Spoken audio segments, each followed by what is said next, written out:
Wapendwa watazamaji, wapenzi. Yeah, karibuni.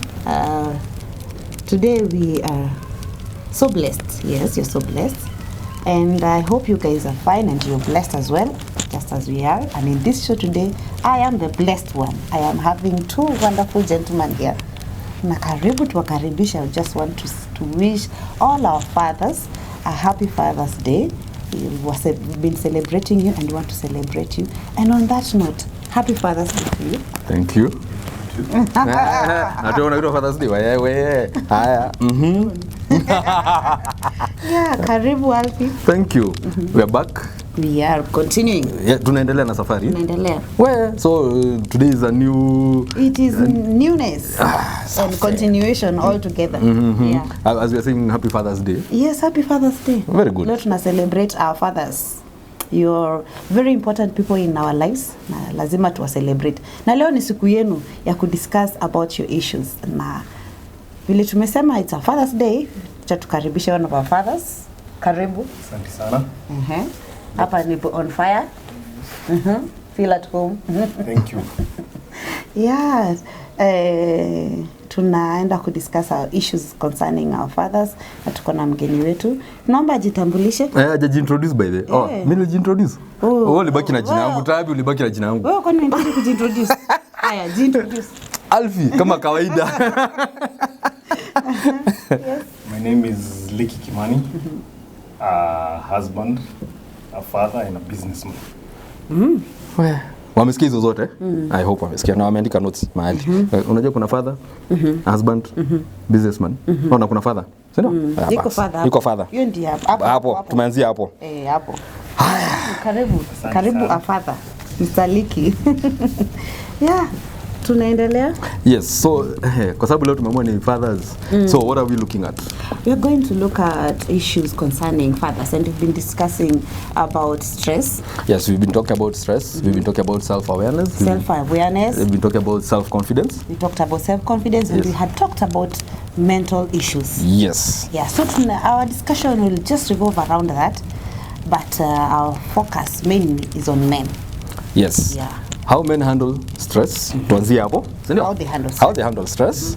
And how their mental issues. Unajua hapo ndio kizungu kimukutu iko, ile kizungu ila kizungu mkutu. Because now you know for men it's a bit tricky, and like kama kawaida vile tulisema when we were discussing mental health, we said for women or ladies per se, talk therapy. Unajua unakumbuka tulisema sisi uongea. We have so many words. Lazima tuongee zote tusikie sasa siku yetu niko fulfilled. Bas. For men on the other hand, we want to know now. Wacha leo tuambie na Liki. Mimi hata sitaki kuongea sana. Liki ndio atatupea story. Na kwa hiyo yote kama pia men wanajijua who they are and what they ought to do in the society and in their families and with themselves. True. Hapo ndani. Yes. So it's a juggle of all those, but it's going to be a beautiful discussion with our friend Liki. So karibuni tuendelee journey together. Yes. And Mr. Liki. Yes. Tunavyoanza sasa. Yes. Please tell us more about yourself. We've known you, who you are, what you actually do and your name, but tell us more about yourself. Well, there's nothing as difficult as being told to tell people. There's that line of tell me about yourself. Yeah. It's a very difficult line. It's an interview. So, my name is Liki again. I'm a software developer. I run a company called Digital Media Solutions. We provide solutions for business for SMEs and MSMEs. We do websites, web apps, ERPs, that is enterprise resource programs. Basically, software that helps you manage your business.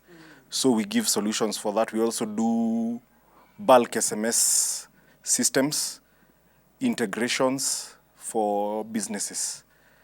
So we are a full house IT firm.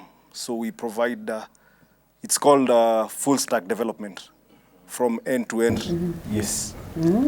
Well, ameongea mingi. Basically providing solutions za IT. Wacha tusummarize. Mimi napenda kusummarize hivi vitu. Anything IT related solution DigiWorld. Amesema DigiWorld. Yes. Bas. This is your guy. Ndio huyo. Tumemaliza hapo. Hiyo tumemaliza. Hiyo kesi tumemaliza hapo. About himself. Amejibu hiyo swali properly. But kitu moja ametuambia kile anafanya. Akiendelea kutueleza pia kutueleza about himself. Sasa kuna swali moja interesting watu tunapenda kuuliza. Mtu akikwamisha tu hivi. What are you passionate about? Nini mtu akikwamisha kwambia nifanyie hii unafanya without thinking, without... I'm passionate about cars, restorations, and vehicles in general. Having grown up into the culture, I love cars. I have a couple of old vehicles that I restore. Most people who know me associate me with Mutina. Yes. Yes. It gets me around, drives me from point A to point B comfortably. And I also assist people with sourcing for parts. Most of my friends sell motor vehicle parts. So with that access and knowledge, and with the fact that I have that network, if you're looking for a certain part for a vehicle, you're consulting on a project, I can assist you on that front. So my hobby basically goes towards that line. Car restoration. Car restoration. Hapo ni pale boys never grow, men never become. I mean, boys never grow up. No, hata mtu ana miaka 50 ni boys. Our toys just become expensive. Exactly. When you start playing na gari ya waya. Gari ya waya tu. Hapo. Basically, it's just all around about just giving solutions. Yes. Is it about your car, about your IT? Yes. And that is what you want. Yes, but all-rounded. He's all-rounded. All-rounded. And in fact, one thing I like about Licky, he has a hobby. Clearly defined. Let me put it that way. Wanaume wengi waambia wakwambia hobby yao ni gani? Natamani tuseme kwenda club. Tumesema hobby. Hobby. Yes, hobby. Naona hiyo ni kujua. He knows who he is, by the way. Yeah. Very important. No confuse about anything. Yes.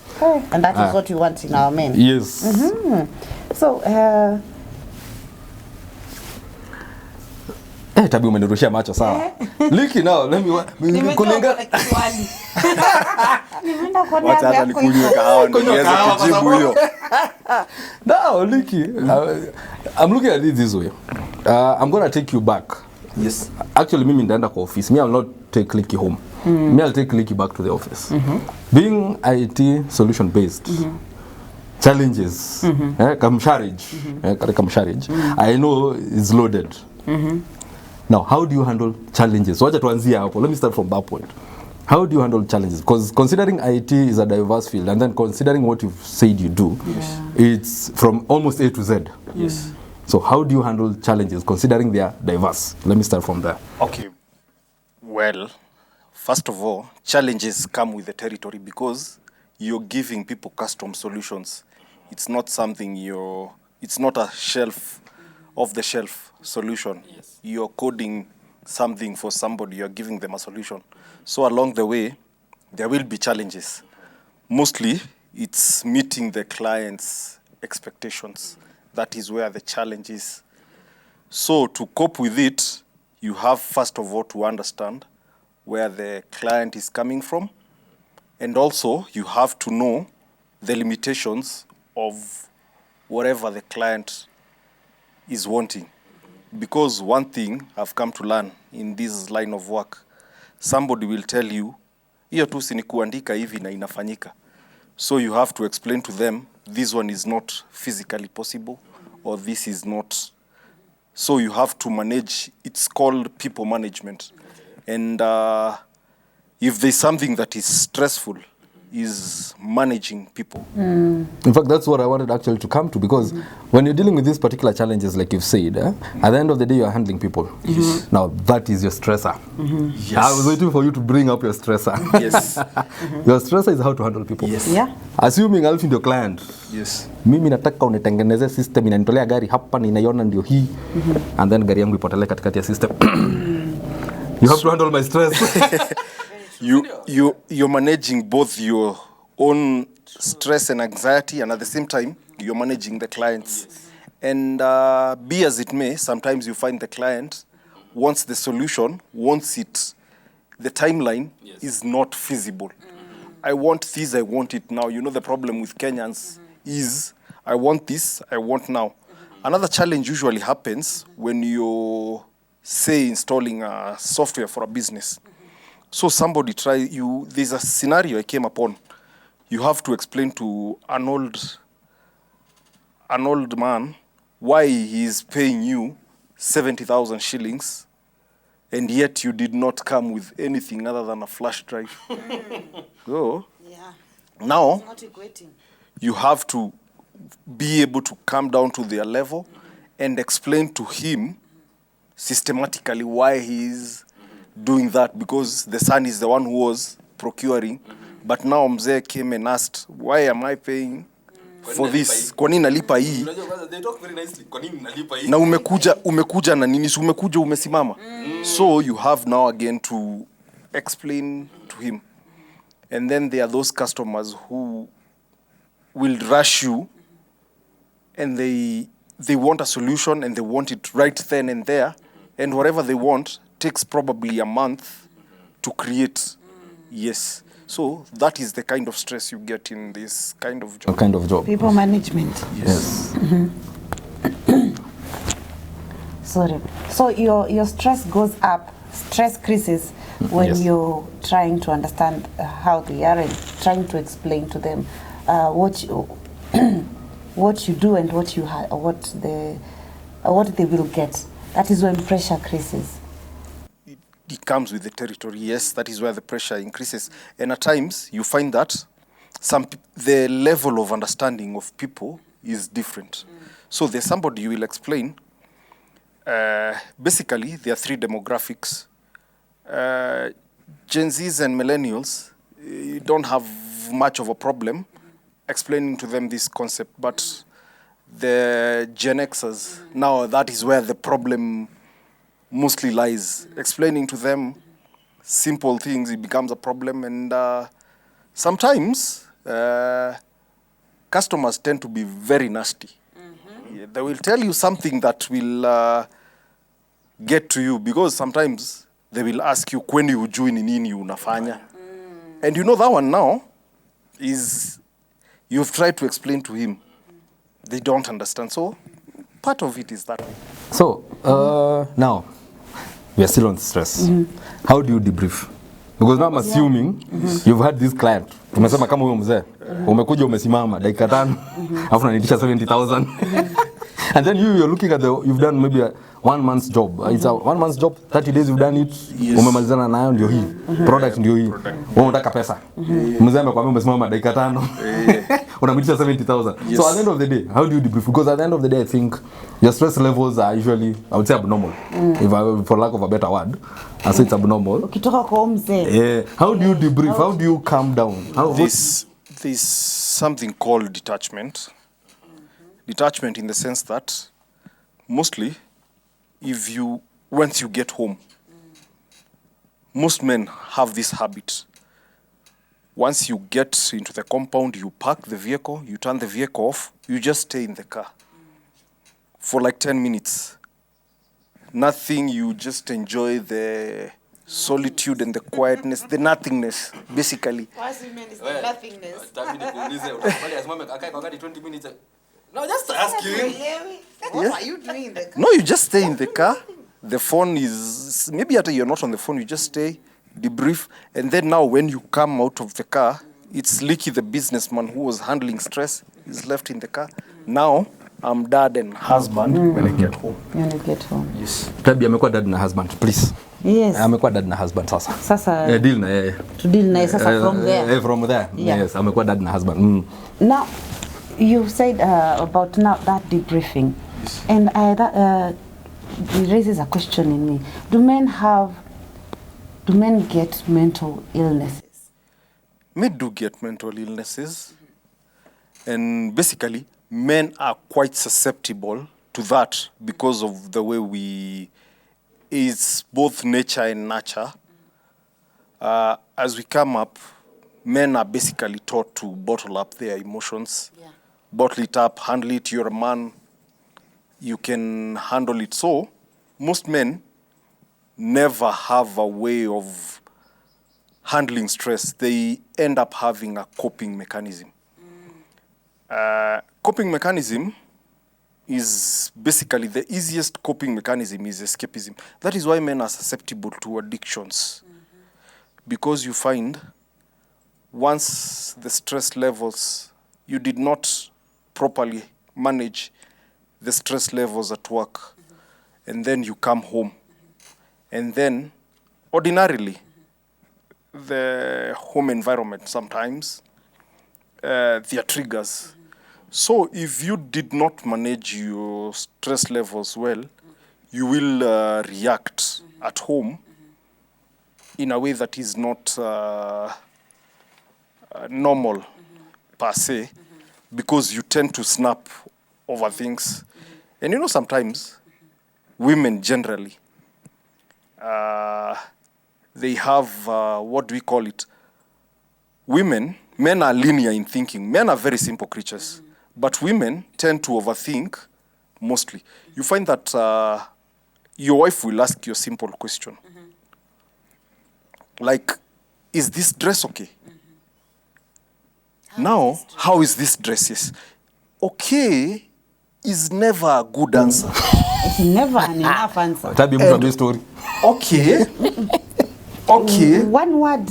Okay is a one word that is a complete sentence. It's okay is a statement on its own. Because if you ask me, are you okay? I will tell you, I'm okay. Period. Kusha. Mimi niko poa. Mimi niko fiti. Mimi nataka kuelewa hiyo poa ni kusema aje. If you ask me, hii dress iko aje, nikwambie iko poa, it means it's okay. Nataka uniambie kama ni fupi, ni refu. Now hata mimi nataka smart. Is it showing my pot belly? Now I will even tell Liki now even me. Hata mimi nataka no. Ask that question. If you asked, is my belly visible in this dress? You get an answer, yes. But now that one begets another problem. Are you calling me fat? Bang! Kusha wewe. You see, it's never easy with us because there's always an angle with this. Usiniekee chakula mingi. Ulikula wapi? Ulikula wapi? Ulikuwa kwa nani? No, not necessarily, but now that statement on its own, niekee vijiko 3 za mchele. That statement on its own now begets the overthinking again. Yes. Kweni chakula si mzuri, chakula. And you know, women sometimes get petty because I would rather not comment about salt being too much, because the problem is tomorrow you will find wamekongojea minister wa chumvi kuja sasa ndio hii upimbe vile unataka. And you know it happens. It happens. Utakuta umeambiwa minister wa chumvi sasa kuja upime. So that one now, if now you had stress from work, come now couple it with that. Now that's a tinderbox.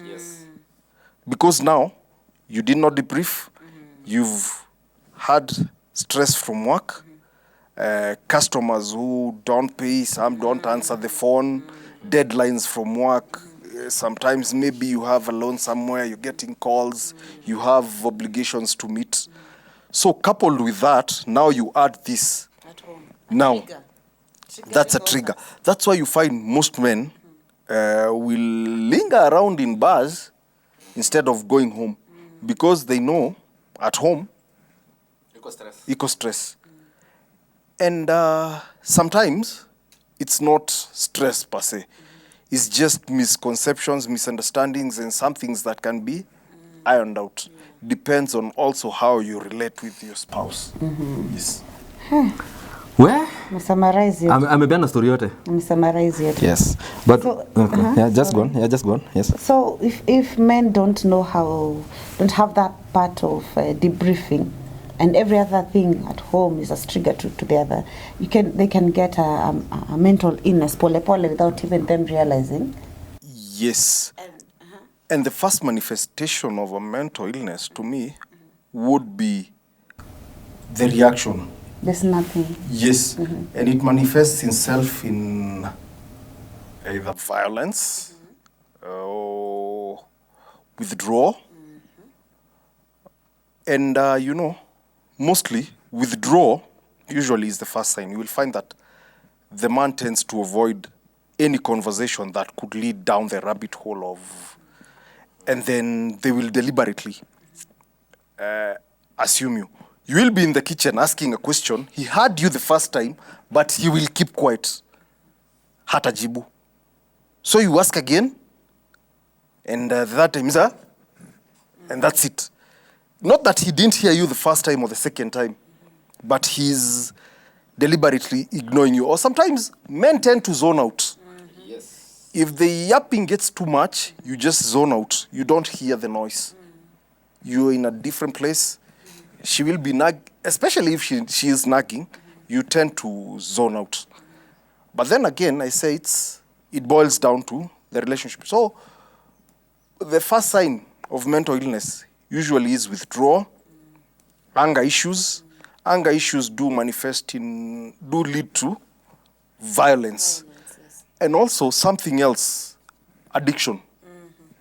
Addiction in this sense, mostly drugs and alcohol. That is an indicator of an underlying problem. Because now, you find you using alcohol as a coping mechanism. Niende home nikiwa Beirut. Zikio zimeshika hasa wewe piga kelele mimi naenda gani mela. Hakuna penye tutaonana. So then again, in the morning you sober. Kelele haukuzima. Sasa kelele sasa ni times 2. The times 2 imeamka. Times 2 ya ulevi ya jana plus sasa kelele ingine ulikuwa upigiwe and you know women keep files. Oh yes. Very detailed. They keep detailed tabs of this and this and this. Yes. So you find you dealing with now the noise from ulevi ya jana plus now whatever else that was awaited you. Na bado uja debrief. Na uja debrief. So bado kuna client bado so now you're leaving the house in the morning. You didn't exchange pleasantries and maybe you even exchange unprintables. And then now you're going to work again, cranky. You're going to meet then another client. So along the way, it becomes a vicious cycle of work, home, pub. So you find that person doesn't have a way of dealing with his stress. Because you're not supposed to cope with stress. You're supposed to deal with it. You're supposed to deal with it. You're supposed to manage it. Yes. So actually, I'll summarize what Likia said about symptoms of stress, mental health, mental illness. Actually, I'm illness. So there's anger issues. Yeah, we will get anger issues. Withdrawal. That is very common for men. Actually, I think when a man's got mental issues, the first thing this guy down and he shuts down. Marafiki zake, family. So he creates a cocoon. For himself. So you know safety net yake. Actually, that's where he goes in. Then there's addiction. Alcohol becomes the other person. I think that's what we say. So kidogo utasikia amekuwa mlevi. Asikiza anashina kwa bar. Na wengine pia ni masimu zao tu. Exactly. Then there's something else maybe Licky D mentioned. When another symptom of mental illness is a man becoming sad. All of a sudden this guy was bubbly. Then all of a sudden amekuwa withdrawn, sad, ako down. So you cannot pick exactly nini inaendelea. But when you ask this person atakwambia tu ni life, ni job, ni job. Niko poa, ni job tu. But actually this guy is pulling back from whatever that is going on. And then of course they get confused. Hiyo ni kawaida. So kidogo alikuwa kifikiria like Likia said, men are linear, but all of a sudden this guy is all over the place. Exactly. So and then of course now there's paranoia. By the it also comes in. This guy becomes paranoid. Yeah. So these are some of the symptoms actually in a man. To indicate that there is an issue with the mental aspect of this person. Yeah. That was quite insightful. Yes. Yeah. Kwa hayo mengi na machache wala